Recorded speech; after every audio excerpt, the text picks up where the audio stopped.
Hi எல்லாரும் எப்படி இருக்கீங்க? இன்றைக்கி டே 12 ஆஃப் த சேலஞ்ச் தான். இன்றைக்கி பிரேக்ஃபாஸ்ட்டுக்கு பசங்களுக்கு மட்டும் ஓவர் நைட் ஓட்ஸ் பண்ணி வச்சாச்சுங்க. ஸோ பசங்களுக்கு அதுவும் ஃப்ரூட்ஸ் கட் பண்ணி கொடுத்தாச்சு. லஞ்சுக்கு வந்து பொடி இட்லி தாங்க அவங்களுக்கு பண்ணி கொடுத்தேன். பொடி இட்லியே 2 டைப்பு, ஒரு பாதி வந்து ஹார்ஸ் கிராம் பொடி இட்லி பண்ணேன், இன்னொன்று கறி லீஃப் பொடி வச்சு பொடி இட்லி பண்ணேன். ஸோ இது பண்ணதுலேயே லெஃப்ட் ஓவர்ஸ் இருந்துச்சு. ஸோ நாங்கள் பிரேக்ஃபாஸ்ட்டுக்கு இந்த பொடி இட்லியும் ஆரஞ்சு ஃப்ரூட்ஸ் வச்சு நாங்கள் சாப்பிட்டுட்டோம்.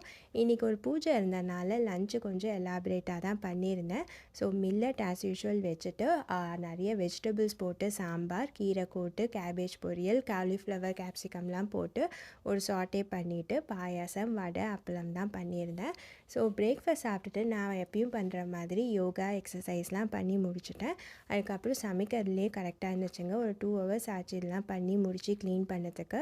ஸோ இதெல்லாம் பண்ணி முடிச்சுட்டு சாமி கும்பிட்டுட்டு லஞ்சும் சாப்பிட்டாச்சு. ஸோ இது சாப்பிட்டதே வந்து செம்ம ஹெவியாக இருந்துச்சுங்க. ஏன்னா எல்லாமே வந்து ஃபுல் மீல்ஸ்னால செம்ம வயிறு ஃபுல்லு. அதனால் நான் நைட்டுக்கு ஸ்கிப் பண்ணியாச்சு டின்னர். ஸோ என்னோடய டே இன்றைக்கி சூப்பராக போச்சு. பசங்களுக்கும் வந்து டின்னர் இதே கொடுத்தாச்சு சாப்பாடு. ஸோ என்னோடய டே 12th டே சூப்பராக போச்சு. உங்களது எப்படி போச்சுன்னு சொல்லுங்கள்.